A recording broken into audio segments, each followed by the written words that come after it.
If I had $1 million. If I had $1 million. Well, I'd buy you a green dress. What, not a real green dress? My parents grew up in Pittsburgh with childhood spent in poverty and neglect.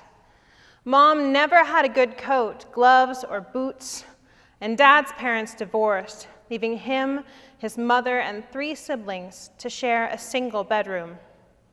But they finished high school. Dad joined the Air Force and Mom worked. Each saw measured success in their careers. And by the time I came along, our family had landed firmly in the middle class. I'm the youngest of 4. My older siblings remember powdered milk and food stamps, but my images of want are more of the secondhand clothing variety, but only until I left junior high. My parents bought their first home when I was just 5 in Poland, a small suburb in eastern Ohio. When I was 16, they bought a larger home on 6 acres. As they earned more, we spent more, chasing the American dream, where credit cards could be consolidated into a second mortgage on a house they already couldn't afford. But I was naive of just how much more cost. Department store clothes, music lessons, the car they bought me for college. Underneath all that stuff was the idea that if we had more, we'd be worth more. I was the first in my family to go away to college. Voice performance was the only major I considered. I dreamed of a career where I could shine. But my parents had real money problems. Our habits of overspending meant there was no way they could afford my schooling. They co-signed for loans that covered the basics, but it didn't begin to cover all I thought I needed, like campus poly-eyes chicken and cheese breadsticks, or that girls' bender weekend in Chicago. I needed cash, but with studies, practices, and performances, I didn't have time for a job. I brought in a pittance as a church choir section leader, but it wasn't enough to keep up with my friends. One fateful day outside the cafeteria, I spotted some co-eds with a MasterCard banner. I wanted the freebies they offered, a t-shirt and a giant pad of rainbow Post-it notes. So I completed the forms. But when that shiny silver credit card arrived, and I pulled it from its paper backing, something unexpected happened. I felt lifted. I had the most glorious secret. The MasterCard people had just given me $1,000. I could buy whatever I wanted, and I didn't have to explain my purchases to anyone. I was a grown-up, and I had my very own get-out-of-jail-free card. I didn't put much on it at first, just gas or the occasional pizza, some school supplies. And when the bill came, I owed a couple $100, but my payment was just $56. Totally doable.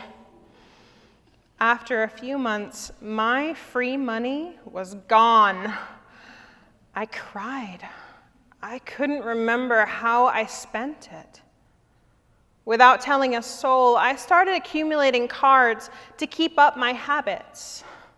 When I got too close to the credit limits, I received letters in the mail explaining an increase. I picked up a series of less than fulfilling part-time jobs to make the growing payments, cleaning the dining hall fryer vents, a hard, hot work that sucked way worse than you just imagined.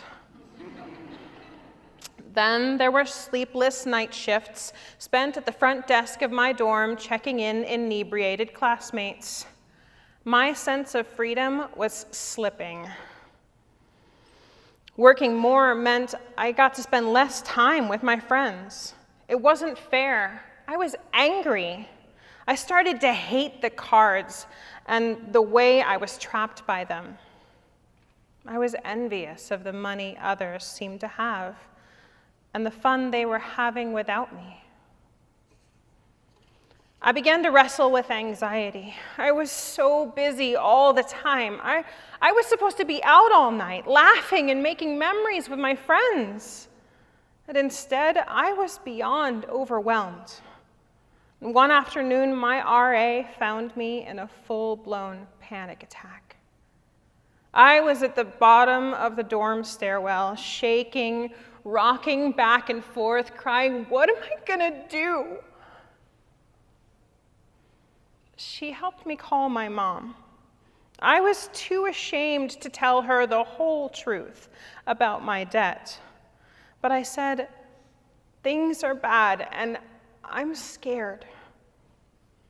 She helped me find a therapist, and thankfully she also offered to pay for the sessions. During my 3rd year, I was touring the La Scala Opera House in Milan with classmates, standing at the heart of opera's Mecca. I had the sinking realization that it was going to take more. Time, ambition, talent, and money than I had to keep going. A transfer that year set me way back in credit hours, and graduation was years away. I couldn't live in denial any longer. I had to get practical. It was devastating to consider an office job after years reaching for so much more, but I had no choice. I dropped out of college and into a deep depression. I was 21, living at home with no degree. My parents couldn't assume my debt. I applied for a job as a bank teller. In a matter of weeks, I went from performing in elite ensembles, singing to packed houses and thunderous applause, to punching a 10-key adding machine behind the bulletproof glass of a teller window. But at least I could pay my minimum payments. My cards were nearly maxed out. I put Post-it notes on them detailing how much room was left. I called customer service to check my balances while standing in line at the grocery store. Not surprisingly, all letters extending credit had halted. I needed to change. I had one chance to outrun life as a bank teller in the middle of nowhere. With $600 cash and my car packed to the gills, I moved to Texas. With no credit cards to make the journey, my parents chipped in, and some friends offered a place to stay until I got on my feet. After I landed a decent job, I finished a degree in interdisciplinary studies. It required another loan, but 18 months later, I crossed the stage and got my diploma. I got a better job, finally earning enough to pay my bills, until college loans came due. I had no more ability to defer payments. My creditors were calling, and they weren't interested in my excuses. It was time to pay the piper for real. Time to take a look at what the last 13 years had cost. I enlisted the help of a credit counselor, and together we looked at the debt I had accrued, totaling over $30,000. My shame was so heavy, I felt stripped bare. I had so little to show for it, except a stamp or two in my passport, a box of music I might never sing again, and a college degree that cost considerably more than it should have. I watched as she severed my credit, canceling accounts and renegotiating interest rates that had ballooned to 27% or more. We wrote a budget with little margin for error, and that day, I began taking charge of the debt that had for so long careened out of control. I learned to pay my bills before making purchases and spend time with friends instead of money. After 5 years, making 2 payments a month, I just made the 119th and final payment. I'm debt-free.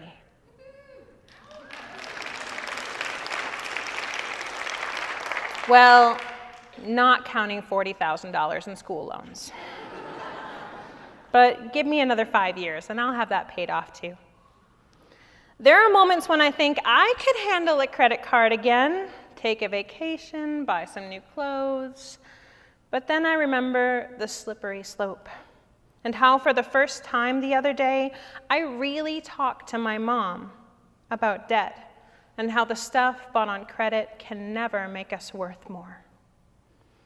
I have a lot of regrets, but that moment of real connection might just have been worth the price I paid.